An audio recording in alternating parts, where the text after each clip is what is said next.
The college football playoff. 130 teams won it. Only 4 can get in, and only 1 can come out as a national champion every year since the inception of the college football playoff.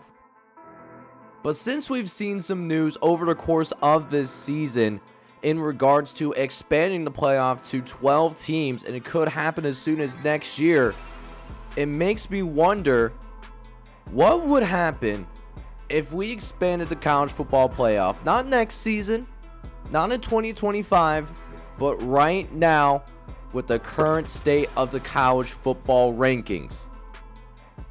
Now, what we did is I just went ahead, did the top 12 teams outright. No consideration to whether they won a conference championship, nothing like that. Straight up, first 4 teams end up getting a bye. Alabama, Cincinnati, Michigan, Georgia, they all get byes. But then we also have some other teams in the mist as well. You got OK State and Ole Miss. Pittsburgh, the ACC champion, playing Notre Dame. Utah playing Ohio State. And Michigan State playing Baylor. All huge matchups that would happen in the first round if we did end up seeing the college football playoff expanded to 12 teams. So how this playoff scenario would play out is that I'm going to divide this into 3 separate parts. This right here is going to be part 1, so if you want to catch the other 2 parts, make sure you smash that like button, hit subscribe if you have to be brand new, and hit that notification bell. And with that being said, let's go ahead and get into these first round games where we will end up seeing the higher seed having an extra home game for the first round of this playoff scenario. So let's go ahead and get these college football playoff games officially underway. We got some good matchup for you guys, and we got this first matchup here between the number 9 ranked OK State Cowboys, who did end up losing in the Big 12 championship. They had an opportunity to go but could not close the deal against Baylor. And then we'll also go ahead and see Ole Miss, who did end up losing to Alabama, and that did cause them to miss the SEC championship. They were pretty close. They finished 2nd in the SEC West, and more importantly, finished 8th in the country in the last college football playoff ranking that was pushed out. As we'll go ahead and see this Ole Miss offense go to work. Matt Corral, he's down the sideline. Does he have the juice to get into the end zone? No, he does not. But there is going to be a flag on the play, though. It's going to be a face mask penalty on Christian Holmes. So that does end up meaning that Matt Corral was temporarily prevented from going into the end zone, but it would not last long. Corral will find the end zone, and Ole Miss will actually end up striking first. But we will go ahead and see what this Oklahoma State offense can do with Spencer Sanders throwing, but he throws an interception, and this could be dangerous. Going to be brought back inside the red zone, and that throw was teleconnected. I don't even know what the word is, but AJ Finley gets the interception, gets him into the red zone, and while Ole Miss did end up stalling out, did not get a single first down, they do start off with a 10-0 lead, but here's how Oklahoma State gets on the board right away. Pick 6 by Tanner McAllister read the eyes of Matt Corral, and the Oklahoma State Cowboys, representing the Big 12 Conference, gets on the board here on the road against the Ole Miss Rebels. The deficit brought down to just a field goal. As now we'll see Matt Corral and company go back on offense. Got a carry over the left-hand side. Got a man stiff arm into the next direction. And Jurian Ely does end up picking up that first down. A gain of 11 for him. We'll see if they go back to him. No, it's a fake read option. Matt Corral, he has some mobility to himself as well. And he'll pick up a first down on the ground. And look at those stats by Matt Corral. He hasn't necessarily been the most effective passer in this ball game, but he does already have over 100 yards rushing. And keep in mind as well, we are only in the first half. This game is certainly far from over, as Corral looks to try to go inside, but that will end up being blown up by Cameron Farrar, who's able to get that inside leverage. And Ole Miss has to settle for a field goal once again, but Spencer Sanders trying to make a play happen, looking for his man up the seam, but overthrew him.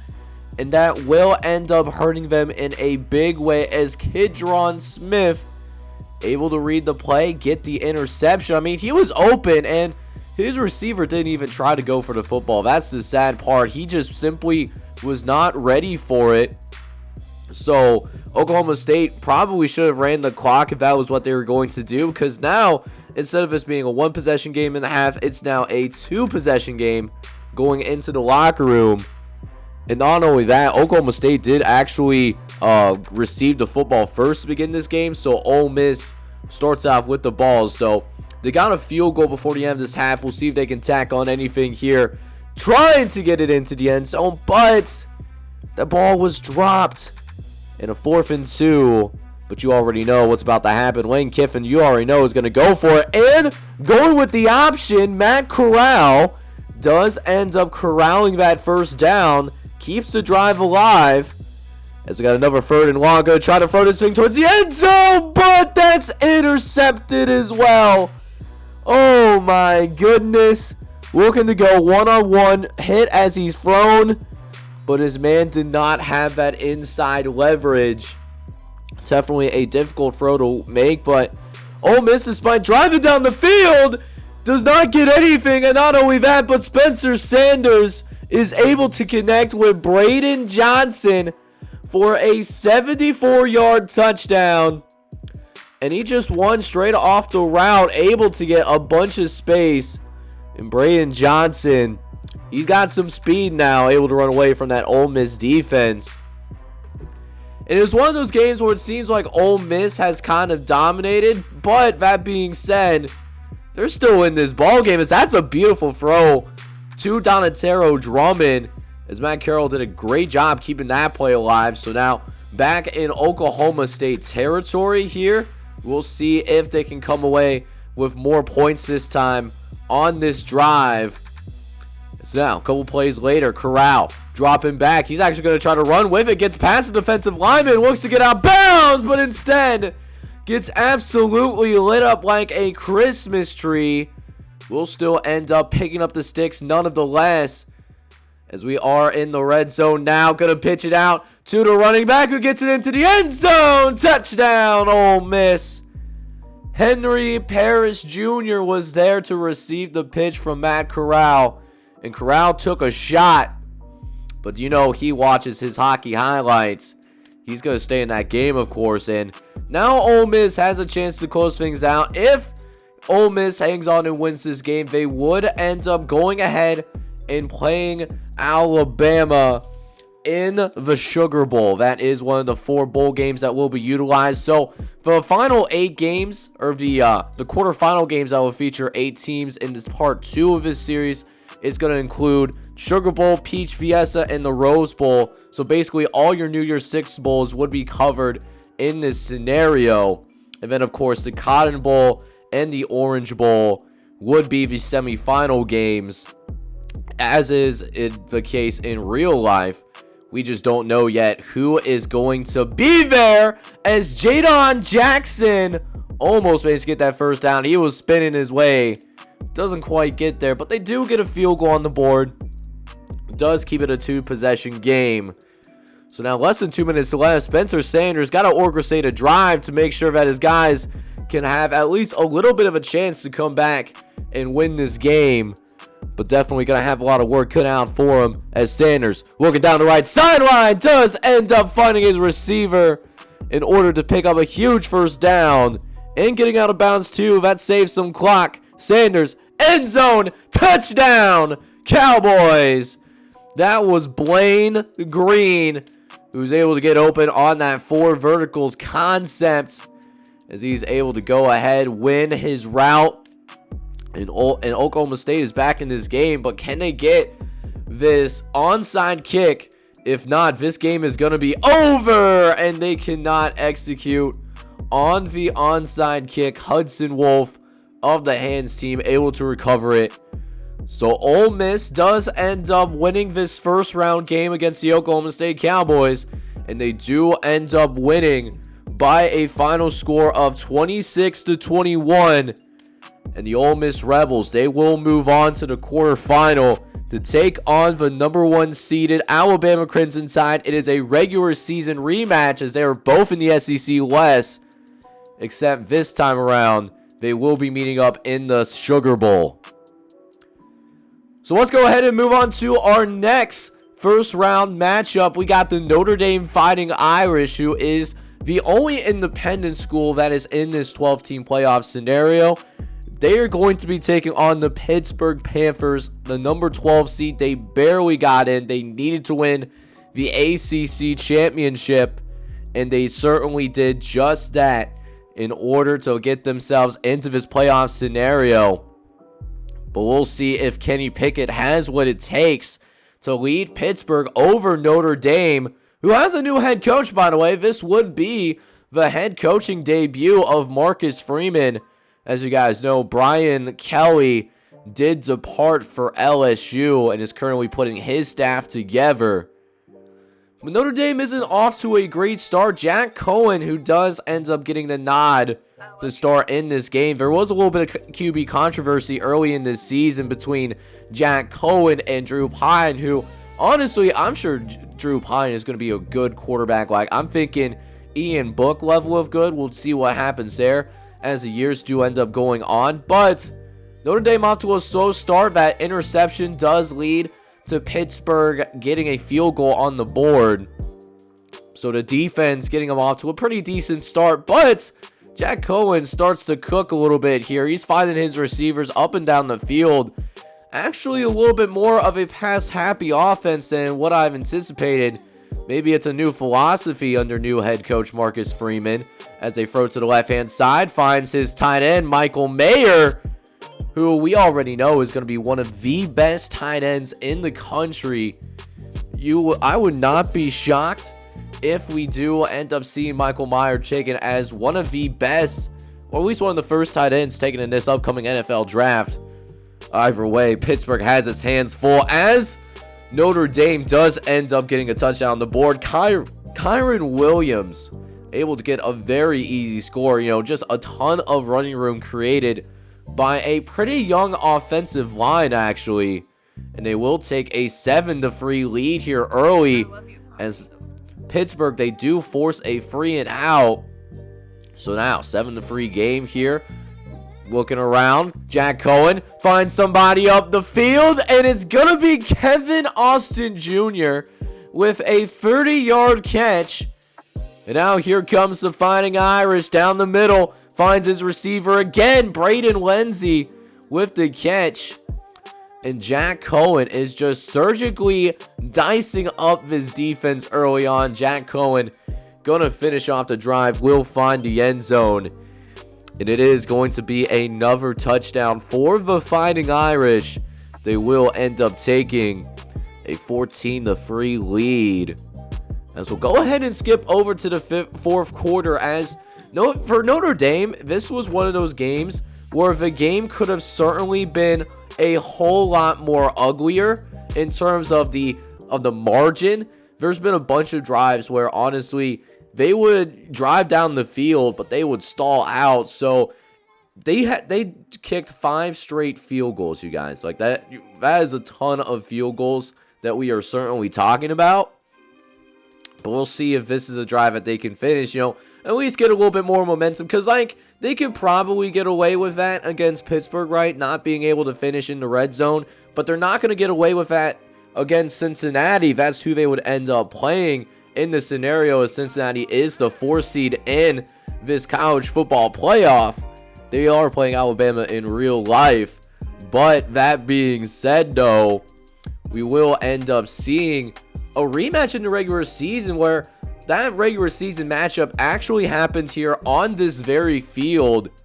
Except this time around, it's going to be a neutral site matchup, as Notre Dame, no problems. They end up taking care of business, winning 36-3. They were absolutely dominant. Kenny Pickett just could not get anything going for this Pittsburgh passing attack. The Heisman Trophy candidate could not lead his team over Notre Dame. And we have our first Heisman candidate eliminated from the playoffs. But that being said, we'll go ahead and check on another Heisman candidate who was there at the Heisman Trophy ceremony last night.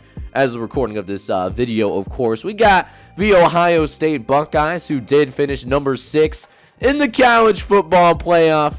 They will go ahead and take on the Pac-12 champion, the Utah Utes, and they do so in convincing fashion. Utah getting here by dominating Oregon 2 times in a row. They faced off in the regular season finale, and then they also faced off in the Pac-12 championship, and you can see why Oregon was given fits, as we got a pick 6 by Fabian Marks. Reads the eyes of the Heisman Trophy candidate CJ Stroud, and Utah will jump out to an early 7-0 lead. We'll see if this Ohio State offense can recover itself a little bit, as this is the best receiving core in the country. We'll see if they use it in a positive way, as CJ Stroud, and this is why this is a video game, right? Like, this is NCAA 14, because usually in real life, CJ Stroud wouldn't be this active in the option element for Ohio State. So definitely something to be interesting to see, like, what would happen if CJ Stroud would use his legs, a little bit more often, Not that he needs to. I think he's better suited for the NFL game than the college game, personally, but that's just my opinion. As Stroud will look over the middle, he finds his tight end. He does end up finding Jeremy Ruckert down the middle of the field, picks up 20 yards. And so this Ohio State offense is starting to get a good drive going. We'll see if they can finish it and get their first points on the board as they go with a triple option. Right-hand side, got a man in the end zone. Touchdown, Ohio State. And Master Teague does end up getting the first points on the board for the Ohio State Buckeyes. So a tie ball game here, as we'll see if OSU can go ahead, make it 2 touchdowns in a row. And this offense, and this is why I thought, before, like, the SEC championship game and all of that, I thought Ohio State kind of had the best shot of dealing with what was perceived as an elite defense for Georgia, because you got Chris Olave, you got Garrett Wilson, you got Jackson Smith-Njigba, also got Jeremy Ruckert. Like, this passing attack, this is legitimately the best passing offense in the entire country. Like, what the weapons that they have is absolutely ridiculous. Like, Jameson Williams, who did really good at Alabama, probably would be at best the number 3 receiver for Ohio State. Like, the wide receiver room that they have is absolutely ridiculous right now. But wide receivers, man, that's not the highlight here. It's this running game, actually, and specifically Master Teague having himself a nice little day. Second touchdown on the ground for Master Teague, and Ohio State will end up taking their very first lead of the game, and is going to be a 14-7 lead. And it could only get worse, as we got the first turnover forced by this Ohio State defense. Charlie Brewer, who we do have starting. This is based off of the rosters for the start of the 2021 college football season. So, you see Master Teague on top of the depth chart for Ohio State. It's really Trayvon Henderson. But I kept everything to say to remain unbiased, because I don't know exactly what's going on with the other 11 or 10 teams. That in depth. I am an Ohio State fan, and I'm not going to apologize for that, of course, as we see Chris Olave pick up that first down. And it's essentially another goal line situation. And look at this. CJ Stroud actually keeping it and almost getting in the end zone in the process. So now, goal line situation here, as Stroud, he's going to fake it again, and it's CJ Stroud in the end zone. Touchdown, Ohio State. And this offense is starting to fire on all cylinders. Already a 21-7 game.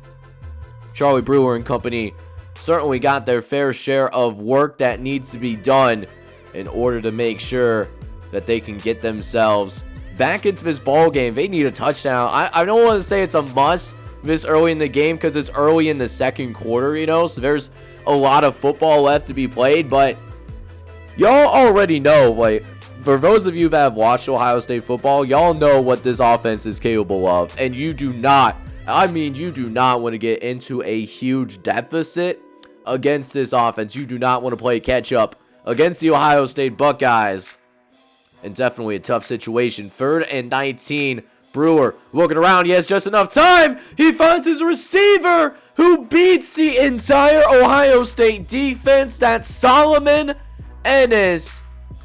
And that play was absolutely needed right now. That gets the Utah Utes, the number 11 seed, right back into this ball game.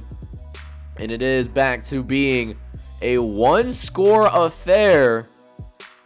But this Utah defense needs to get some stops. They did so early on. They got a couple of stops, but last 3 possessions have all been touchdown for the Buckeyes. And when you give CJ Stroud time as well, one of his receivers is eventually going to get open as well. He finds Chris Olave down the sideline, a 60-yard touchdown.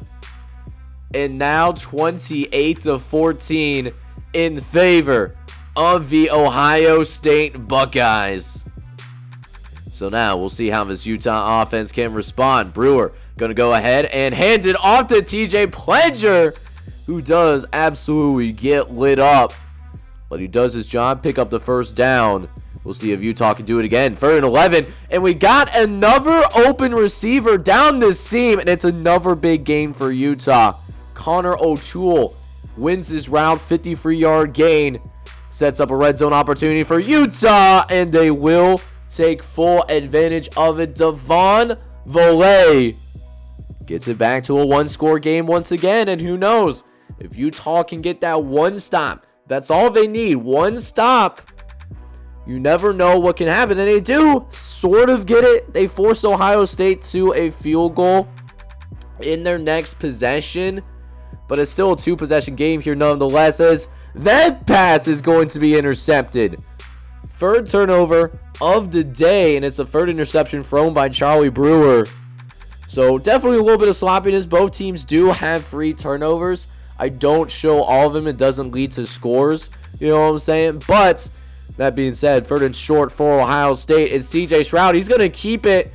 And CJ Stroud stiff arms a man into the next dimension. You cannot be serious right now. So now, 1st and 10. CJ Stroud on the option. He's actually looking to try to keep it himself. It's a foot race to the end zone. Touchdown, Ohio State. And another one on the board for the Ohio State Buckeyes. And the number 6 seed in Ohio State is going to end up running away. They will manage to take care of business. CJ Stroud also gets named player of the game. Ends up with roughly 325 yards of total offense in this ball game. My man was out here balling out and proving why he was a Heisman finalist, as the Ohio State Buckeyes will end up going out there winning 48-31. I didn't get the 4th quarter. That's a little bit of an editor error on me, so I apologize for that. But we'll see Ohio State take on the Georgia Bulldogs, so we'll see that scenario play out. And that does mean that there is going to be just one more first-round matchup to go through. It's the Michigan State Spartans, who are also representing the Big Ten. Actually, they finished 3rd in the Big Ten East. Speaks volumes to how just brutal that division was, especially at the end of the year. Seeing 3 teams from the same division make it to the college football playoff, that's more than any other division in the FBS conference level. But don't sleep on this Baylor team, Baylor, they are a team, they get up to the number 7 seed after beating Oklahoma State in the Big 12 championship. It actually did pave the way for Cincinnati to make the college football playoff, because if it wasn't for that, and of course, you know, the Georgia and Alabama SEC championship result holding up, then I honestly would have been shocked if Oklahoma State made the college football playoff, and then Cincinnati and Notre Dame being the two teams that would be, you know, left out as like the first teams out, you know what I'm saying? So that being said, Michigan, we'll go ahead and see what's going on with this Michigan State Baylor game, and the road team actually with an early advantage over the Baylor Bears. That's one thing that has not happened yet. In these first 3 games, we did see the home team win. We'll see if Michigan State didn't break that mold, but that being said, you cannot throw an interception like that. Not a great decision by Peyton Thorne, as Aston Logan was just staring him down. I don't even know who he was trying to throw the football to be honest with you guys. But it gives Baylor the football once again. We'll see if they can get themselves on the board. Only a minute left here. It's been a pretty quiet game overall. But Abram Smith with a 26-yard gain is now 3rd and 6. Dropping back, looking around, facing the pressure up the middle of the field. And how is that not a touchdown? I thought Josh Weeks had that. I think Baylor might have got hoed a little bit there. But they're inside the 5-yard line, though. Surly, that will not come back to haunt them in any way, shape, or form. As got less than 20 seconds left here in this first half. 2nd and goal. Dropping back, looking around. Gonna throw it towards the end zone, but he overthrows him. Gary Buchanan had somebody in the back of that end zone, but could not connect. So they actually try to run it on 3rd and goal. Looking for the halfback toss, but Treston Eber couldn't find any space on the exterior as well. And Baylor does get denied out of the end zone. Nice stand by Michigan State to keep him out of the end zone and holding him to just 3 points. But I still stand by what I said. I think they really should have still been able to go ahead. And they should have been given that touchdown, man. I thought he was in the end zone, but the NCAA 14 gods said otherwise. And, you know, for those that have played NCAA 14 for a long time, sometimes it gives, sometimes it takes as well, you know what I'm saying? But we still have a tied ball game nonetheless. Michigan State looking to change that, though, as Peyton Thorne will drop back. Does find his receiver over the right-hand side. Jalen Naylor with the catch that will give the Spartans a first down. We'll see if they can turn this into a touchdown as they tried to go with a quarterback draw on a 3rd and 8. Definitely a bold strategy for Cotton, and it did not work out for them whatsoever. So still, we haven't seen anyone get into the end zone this entire game yet. Definitely a lot different of a change of pace than what we saw in the Utah-Ohio State game. You know, a lot of more scoring in that ball game. Although what's been nice as well is that we have seen some more competitive games. I know the college football playoff, even with the 14 playoff, there has been a history of just, you know, seeing teams blow out each other. It seems like there's at least one blowout every season, right? So glad that, you know, these games have been for the most part pretty competitive. Looking at you, Notre Dame, Pittsburgh, as we'll see if Baylor can go ahead and tie this thing up. Got some space to work with, and Gary Buchanan makes it a goal line situation. We'll see if Baylor can retake the lead. Buchanan looking towards the end zone, but he misses again. And so that being said, Baylor does have to go ahead. They do have to settle for a field goal. And this thing is still all tied up, 6 apiece. Peyton dropping back, looking towards the inside, and finds his receiver. Foot race, end zone, touchdown, Michigan State. And we finally see our first touchdown of this game. And it'll be the Spartans finally doing it late in the 3rd quarter. So we do end up seeing Michigan State go ahead and, you know, get their first touchdown on the board. And Baylor honestly could not respond. They end up going 3 and out on their next possession. So definitely not a good look for the Baylor Bears. It's not good for them. You need to get a stop on this drive. It's so important if you want to stay in this game, given the flow of the game as well. You know, it's been a defensive scoring affair this entire time. As they do end up getting the stop, but it might be too little too late, as Michigan State does end up getting a field goal. They get up 16-6. And this game is certainly starting to slip away from the Baylor Bears a little bit. Are we going to see our first upset potentially in this college football playoff scenario as Parks Gissinger almost picks up the first down? Doesn't quite get there, but look at this. How about this for being a little spicy, going for it on 4th down late in the game, and they do end up getting it. So Jaden Reed picks up the first down for the Spartans. He allows them to run at least a little bit more time, but Kenneth Walker III, I mean, he's been pretty contained. They're going to need him to play at a higher level if they're going to advance any further than this first round game. They will be taking on Michigan in the Rose Bowl. That pass should have been caught, but that ends up being dropped. Paying for not necessarily getting some favors. But the Spartans go for it again on 4th down. And they will end up being 2 for 2 on 4th down conversions. So Michigan State is able to run just a little bit more time off the clock. They don't get another first down, so they aren't able to run everything off. But they do make sure that they secure the first upset in this college football playoff scenario. You got the number 10 seeded Michigan State Spartans end up defeating the Baylor Bears by a final score of 22-6. And so with that, that does mean that they will be playing the Michigan Wolverines in the Rose Bowl for part 2. So speaking of part 2, I kind of talked about this earlier, but I wanted to split this up into 3 different parts because I wanted to make sure that this video was not too terribly long. So if you enjoyed this little experiment, make sure you smash that like button. Hit me up down in the comments down below with who you would think would win the national championship in this scenario. And then if you're brand new to the channel, man, make sure you hit that subscribe button. We do experiments like this every once in a while, but then we also talk about gaming news regarding EA College Football, Maximum, Axis, and we also have an original gaming series that we got on the channel right now, a coaching Dynasty. So if that sounds good for you, hit that subscribe button. It's free. You can always unsubscribe later. But with that being said, this is John J Gaming on the mic signing off. I'm hoping you're all out there having a good one. Take care, everybody.